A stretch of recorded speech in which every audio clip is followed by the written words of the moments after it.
Hi, this is Con from Statewide Super, Chief Investment Officer. It's part of our weekly update for our members regarding what's happening, and there's always a lot happening in the markets. So I thought I'd give a couple of points just to update you what's happening. I think the first point that I want to raise is the markets are actually up 20% since the lows, but we think that's too early to call a turnaround. And I would caution, we've had a few members ask should they switch into higher risk options. And our approach to that is it's very hard to time the markets, and it's more important to keep to your longer term strategy.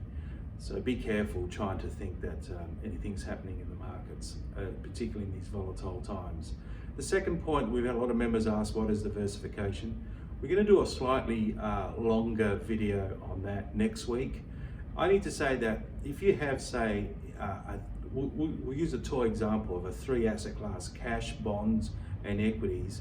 When equities are off, say, 25 or 30%, if you have 10 or 20% of your portfolio in cash or bonds, which is what we've got, for example, in our MySuper option, then typically you're cushioning the fall because equities might have fallen 20%, but because 20% of your portfolio is not in equities, it's not falling by as much. Now, we also have property, infrastructure, we have what they call credit and alternative investments.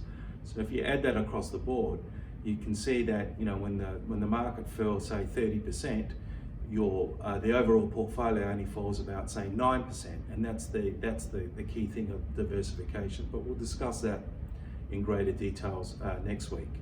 The other thing I want to point out is the good news is, and congratulations to everyone, that the curve is flattening, but it's really too early to tell. The bad news is the economy will unfortunately continue to deteriorate, particularly in April and May, as the social distancing measures and stay at home will force a lot of people to tighten their spending. Some people are losing their jobs, others are on the JobKeeper package, and businesses obviously can't generate revenue or make profits. So we'll see that get worse into April and May, and hopefully we'll start to see a turnaround as we get around in June or July. Last but not least, we are writing up the quarterly to talk about the markets. We'll have that quarterly out hopefully next week, and we can also go through that and give everyone an update. So most importantly is the portfolio is performing well given the diversification. It has fallen in the higher risk option.